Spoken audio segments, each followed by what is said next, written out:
El amor de Dios es para todo el mundo, pero la salvación es únicamente para los que creen. Entonces no puedes salir diciendo que Dios es amor, Dios es misericordia, y va a salvar a todo el mundo.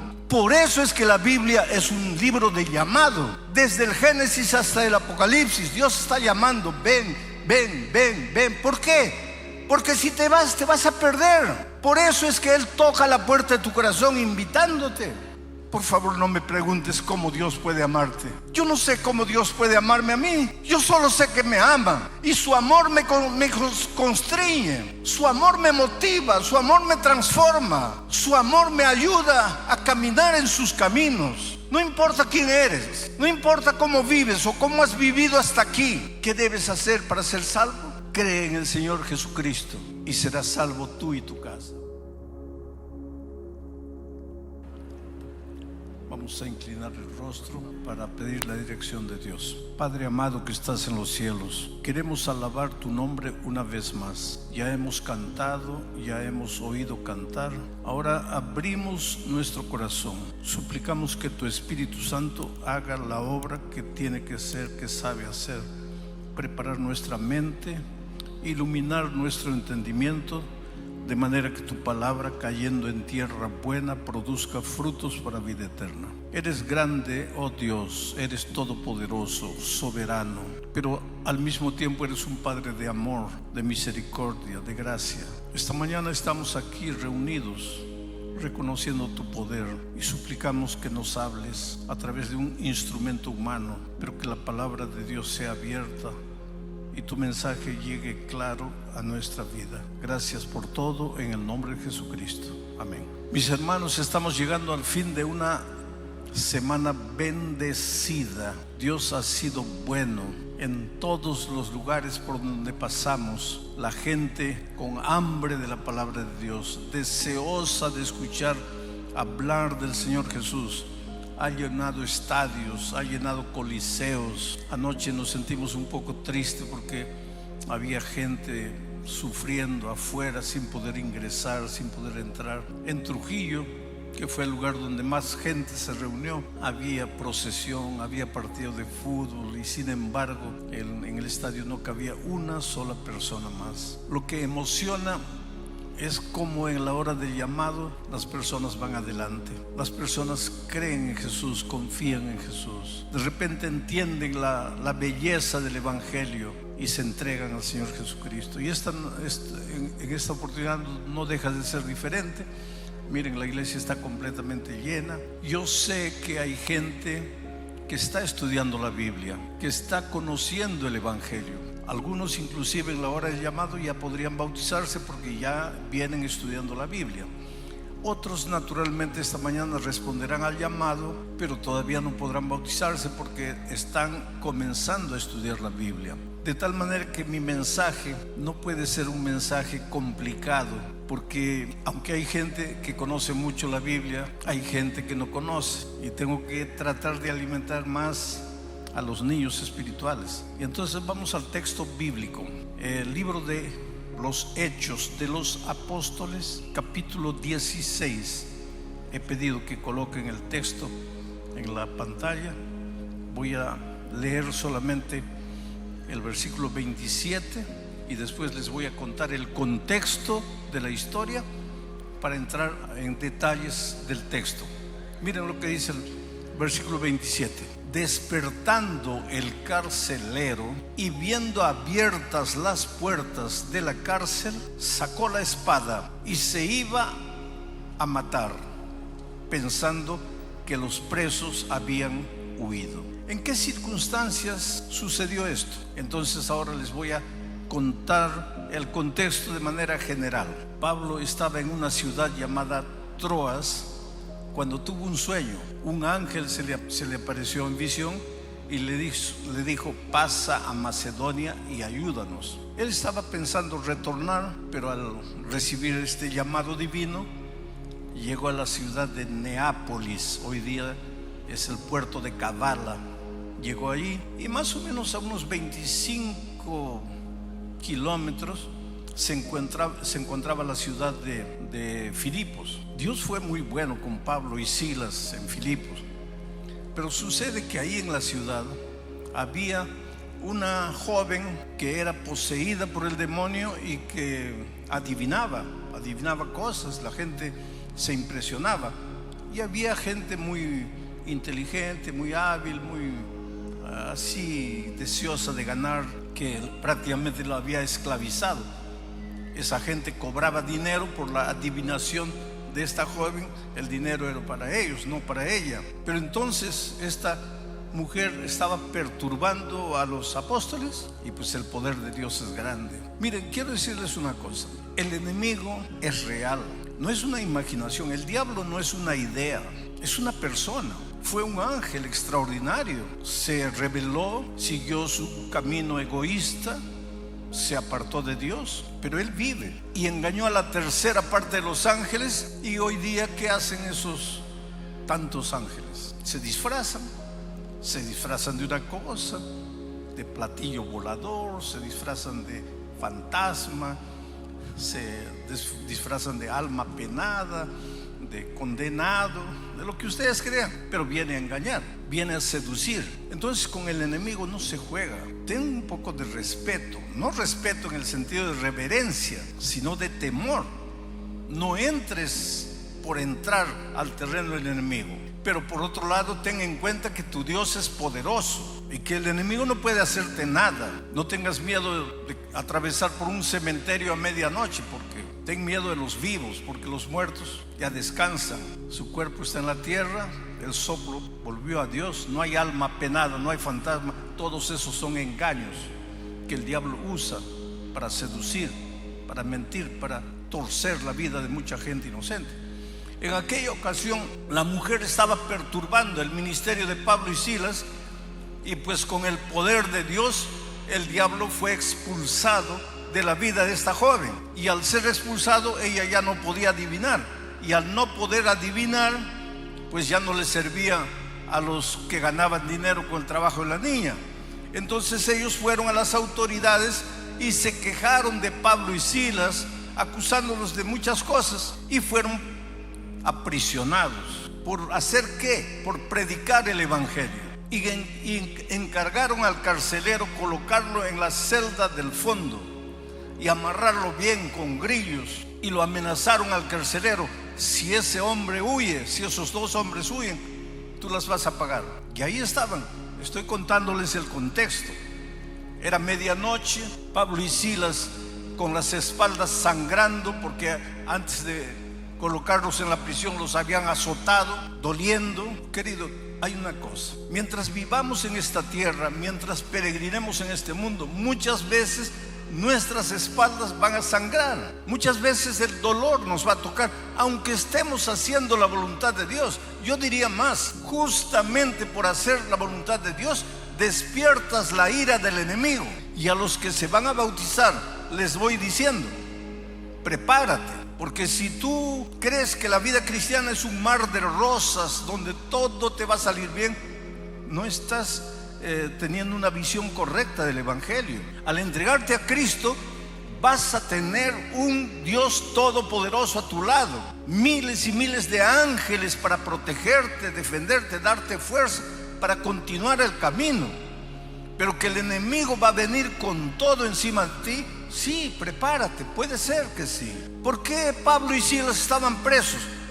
Por predicar el evangelio, por hacer la voluntad de Dios, por expulsar un demonio. Estaban a medianoche con las espaldas sangrando, pero cantando. Estaban de noche con las espaldas sangrando, pero cantando. Aquí hay una verdad interesante: mientras peregrines por el desierto de este mundo, no eres inmune al dolor. El dolor te puede alcanzar, porque vives en un mundo de dolor. El dolor muchas veces es inevitable, pero el sufrimiento, que es rumiar el dolor, el sufrimiento es una opción. Tú sufres porque aceptas acariciar el dolor. El sufrimiento es el estar rumiando el dolor. Pero ¿qué hago si mi esposa falleció, si mi hijo descansó, si estoy con cáncer, si he perdido el empleo,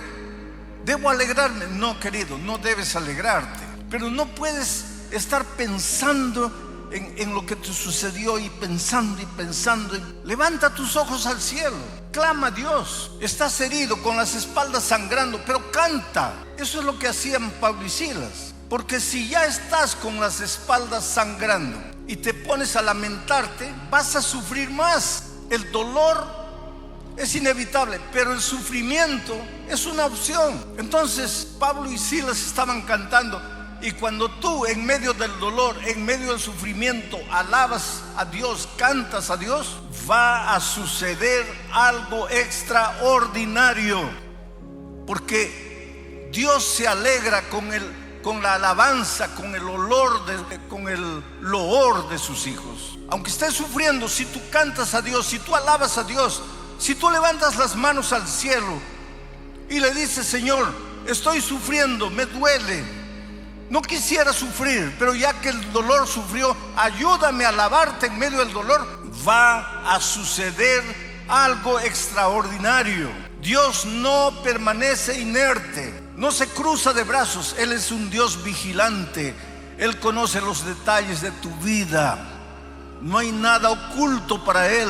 Tal vez el drama que estás viviendo lo guardas como un secreto en tu corazón y nadie sabe, pero Dios sabe. Aprende a alabar a Dios en medio del dolor, en medio de las lágrimas. Y si tienes que cantar llorando, llora, pero canta, alaba el nombre de Dios. Él te ama mucho, y si permite que el dolor llegue a tu vida es porque Él tiene algún motivo que tú no entiendes hoy. Dios te ama y quiere prepararte y quiere hacerte crecer.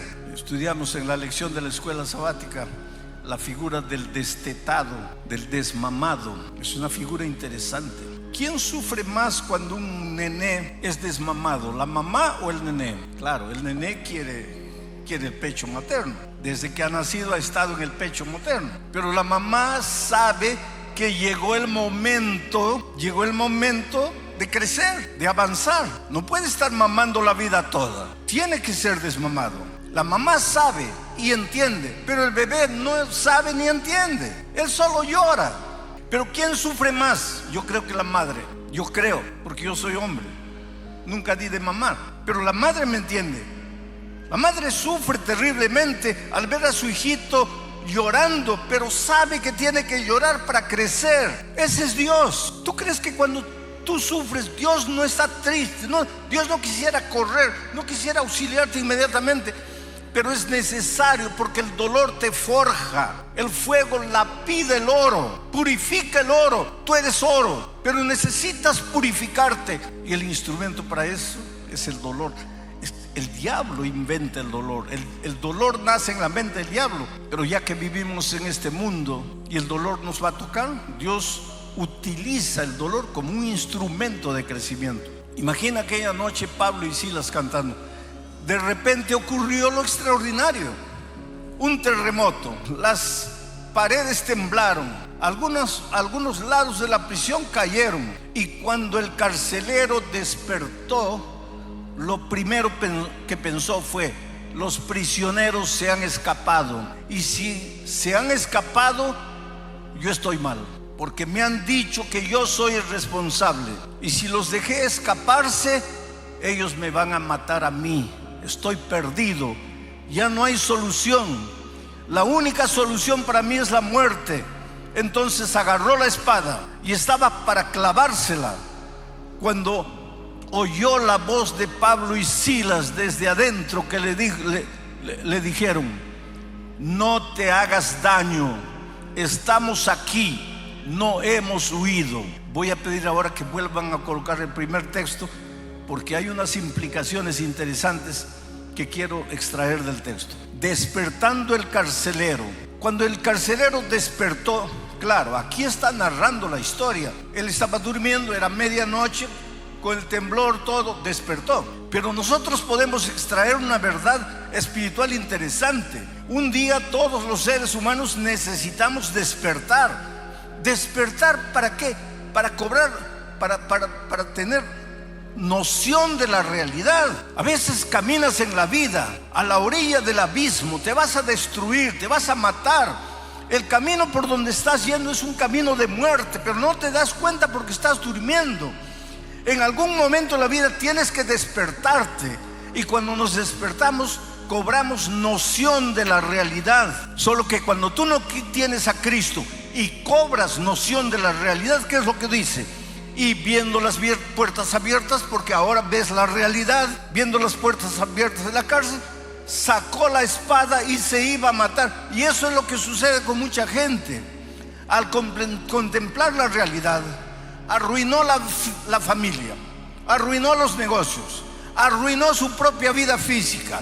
Ahora está con cáncer, está a la orilla de la muerte. Ha tomado la vida toda y ahora está con cirrosis al hígado. De repente despierta. A veces los golpes de la vida, los terremotos de la vida son para que despertemos. Y cuando despierta se da cuenta de su realidad, de su triste realidad. Y la primera idea que muchos tienen cuando no tienen a Cristo es que la muerte es la única salida.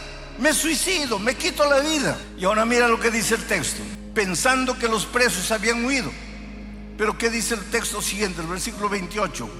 Mas Pablo clamó a gran voz diciendo. Claro que él gritó desde el fondo, pero aquí hay otra verdad que nosotros podemos extraer. ¿Acaso no apareció el tercer ángel en medio del cielo clamando a gran voz? Ahora está Pablo aquí clamando a gran voz. ¿Por qué? Porque ve un hombre que está para matarse. Oh queridos, en el mundo hay mucha gente que no sabe qué hacer, no sabe a dónde ir. Piensa que la única salida es hundirse en el mundo de las drogas, o de la bebida, o de la promiscuidad, o matarse, quitarse la vida. Y nosotros somos los Pablos y Silas modernos. Nosotros somos representados por el tercer ángel para proclamar a voz en cuello, para gritar el evangelio en el buen sentido, porque hay gente muriendo, y eso hemos comprobado esta semana. Miles de personas entregándose a Cristo, miles de personas que algunas de ellas nunca quisieron saber nada de Jesucristo, escucharon la voz clara del Señor Jesús diciendo: hijo, yo te amo, y fueron y se entregaron al Señor Jesús. Sigo leyendo el texto, versículo 29. Él, el carcelero, al oír la voz de Pablo y Silas, él entonces pidiendo luz. Claro, el texto es una cosa, yo estoy sacando lecciones espirituales. Él pidió luz porque estaba oscuro, escuchó la voz y quería ver si los prisioneros estaban ahí, por eso pidió luz. Pero estaría mucho forzando el texto si yo dijese que cuando los pecadores despiertan porque oyen la proclamación clara del evangelio, inmediatamente se dan cuenta que necesitan luz, y la luz es la palabra de Dios.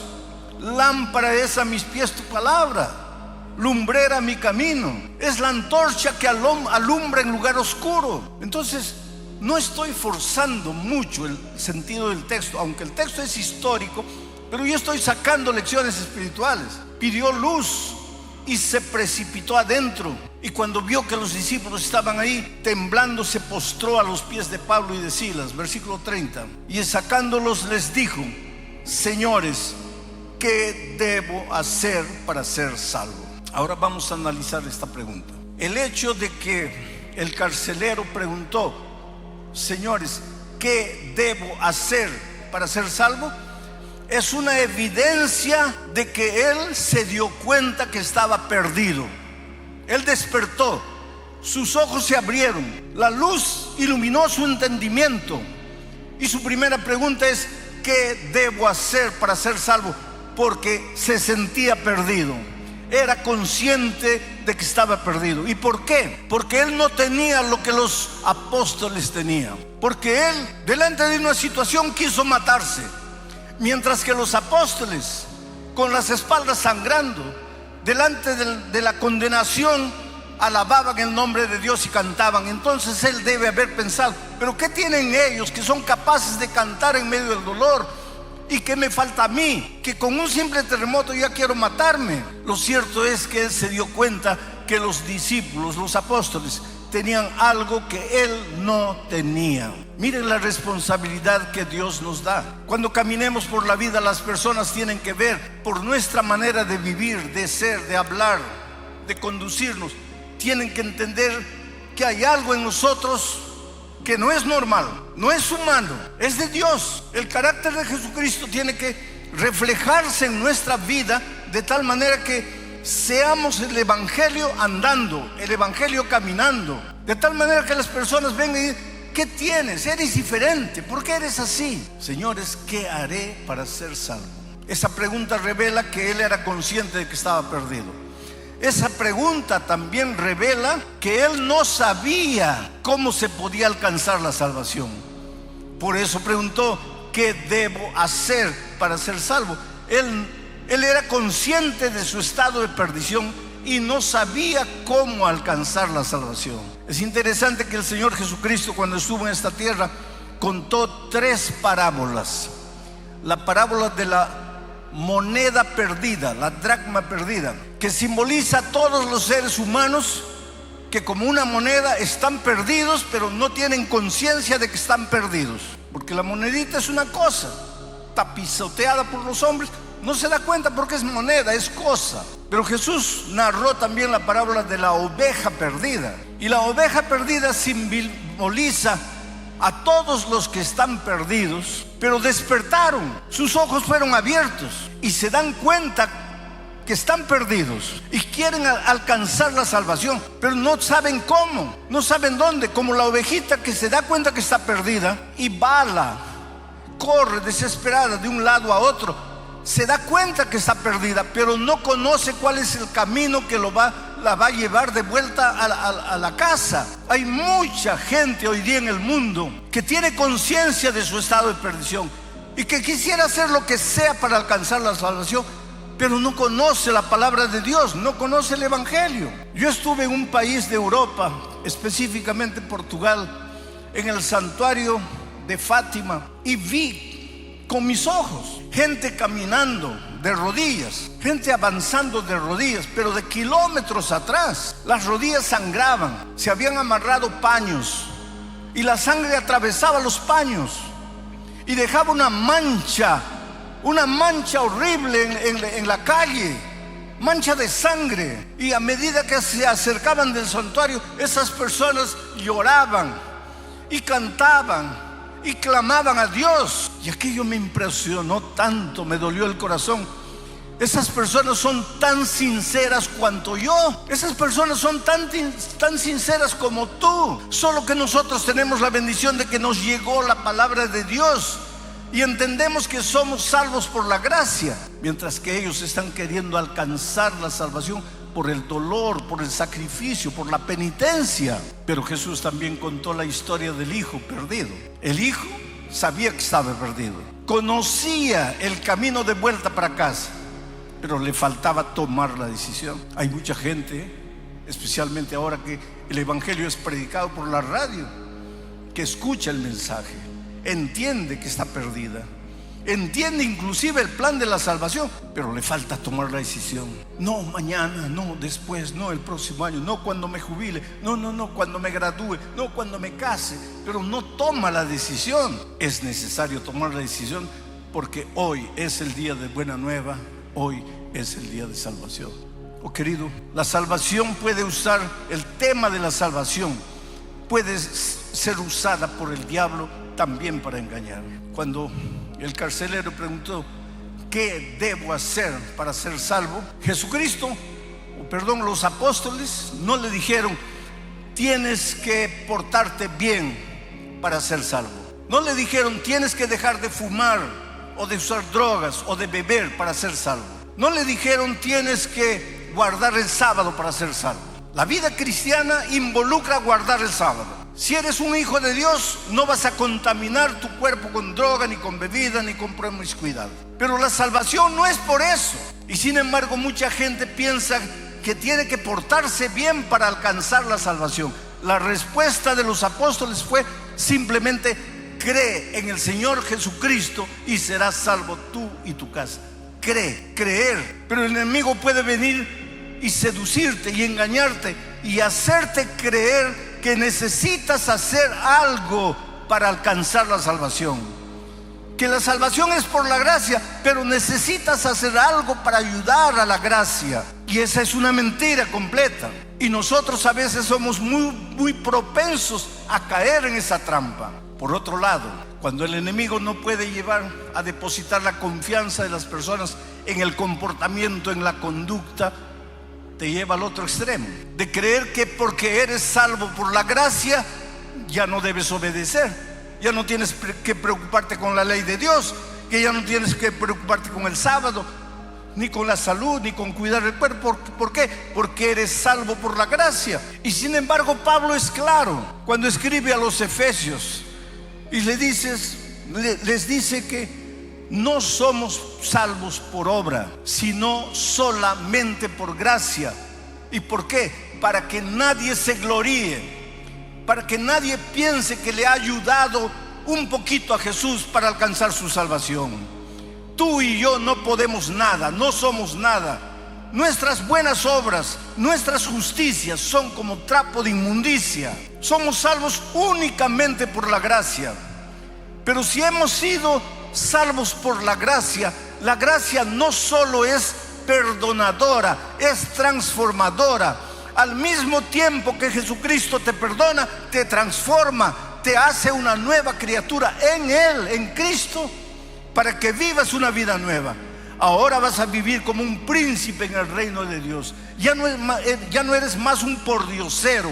Ahora vas a caminar en los caminos de Dios. Vas a hacer la voluntad de Dios, no para ganar un punto para tu salvación, sino porque ya has sido salvo únicamente por la gracia de Cristo.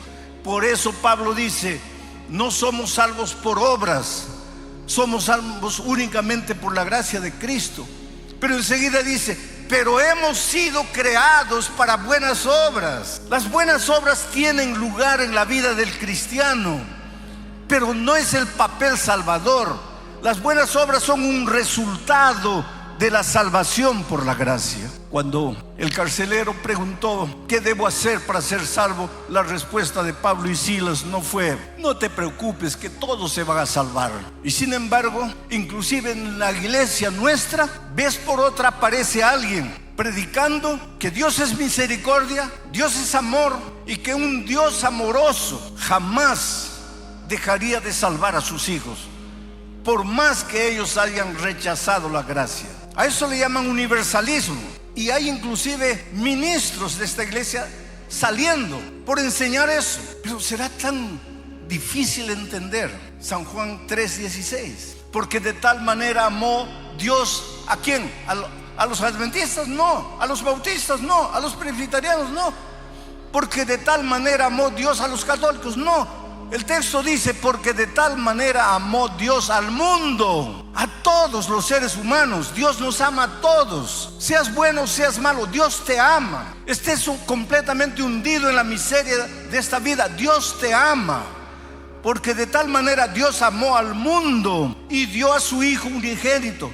Y ahora viene, para que todo aquel que en Él cree. El amor de Dios es para todo el mundo, pero la salvación es únicamente para los que creen. Entonces no puedes salir diciendo que Dios es amor, Dios es misericordia y va a salvar a todo el mundo. Por eso es que la Biblia es un libro de llamado. Desde el Génesis hasta el Apocalipsis, Dios está llamando, ven, ven, ven, ven. ¿Por qué? Porque si te vas a perder. Por eso es que Él toca la puerta de tu corazón invitándote. Oh querido, ¿cómo eres amado por Dios? Yo siempre digo que nunca voy a entender, nunca voy a poder explicar el amor de Dios. También sería un atrevimiento, ¿cómo explicar el amor de Dios? Pero lo predico, lo proclamo, lo enseño, lo digo sin cesar. Pero en las alturas de Puno un hombre viene con una botella de aguardiente en la mano, ebrio, y llega cerca de mí y me dice, pastor, Dios puede amar a todos, pero a mí no. Yo no valgo para nada. Yo soy un hombre malo. Yo gasto todo mi dinero en bebida. Yo golpeo a mi esposa, golpeo a mis hijos. Yo no valgo para nada. ¿Cómo Dios puede amarme? Por favor, no me preguntes cómo Dios puede amarte. Yo no sé cómo Dios puede amarme a mí. Yo solo sé que me ama. Y su amor me constriñe. Su amor me motiva. Su amor me transforma. Su amor me ayuda a caminar en sus caminos. No importa quién eres. No importa cómo vives o cómo has vivido hasta aquí. ¿Qué debes hacer para ser salvo? Cree en el Señor Jesucristo y serás salvo tú y tu casa. Ahora voy a terminar de leer el texto para entrar en la parte final de mi mensaje. El versículo 30 dice: y sacándolos, el carcelero a Pablo y Silas, sacándolos, les dijo: señores, ¿qué debo hacer para ser salvo? El versículo 31, ellos dijeron: cree en el Señor Jesucristo y serás salvo tú y tu casa. 32, y le hablaron la palabra del Señor a él y a todos los que estaban en su casa. 33, y él, tomándoles en aquella misma hora de la noche, les lavó las heridas, y enseguida se bautizó él con todos los suyos. Qué final feliz. Sabes, yo tengo el mismo sueño que tú tienes, de ir un día al reino de los cielos. Y cuando esté ahí, me voy a acercar de un ángel y le voy a decir: ¿podrías mostrarme dónde es la casa del carcelero de Filipos? Y seguro que él me va a indicar: es por allá. Y voy a ir y voy a tocar su puerta y le voy a decir: mira, solo quería darte un abrazo. ¿Podrías contarme qué es lo que sucedió aquella noche en Filipos? ¿Podrías contarme qué pasó cuando despertaste y viste que las paredes habían caído? ¿Qué entró en tu corazón que quisiste matarte? Yo estoy seguro que en la eternidad tendremos todo el tiempo necesario para que él me cuente la historia. Y yo le diré: sabes, no te conocía, apenas había leído tu historia en el libro de los Hechos, pero he predicado de ti en tantos lugares del mundo. Y al final de mi mensaje he hecho una invitación para que las personas vengan adelante entregándole la vida a Cristo, y cientos de personas vinieron, porque tu testimonio, tú no tienes idea de cómo tu testimonio ayudó a miles de personas alrededor del mundo. Oh querido, Dios te ama y ahora llegó tu oportunidad. Ven a Jesucristo. Muchos de ustedes ya han tomado la decisión de bautizarse y han estudiado la Biblia, y si estaban en el valle de la decisión, en este momento con toda seguridad el Espíritu de Dios está tocando tu corazón y te está diciendo: bautízate. Pero muchos de ustedes están recién conociendo la palabra de Dios y lógicamente no se van a bautizar, porque primero tienen que estudiar la palabra. ¿Recuerdas el texto que dice que Pablo les enseñó la palabra y entonces él y su familia se bautizaron? Yo voy a llamar a la niña que va a cantar, porque mientras ella canta te voy a pedir que te levantes y vengas. Si quieres bautizarte hoy, o si simplemente quieres aceptar a Jesucristo como tu Salvador y expresarle tu deseo de continuar estudiando la palabra de Dios. En el nombre de Jesucristo, levántate y ven. ¿Quién es la primera persona?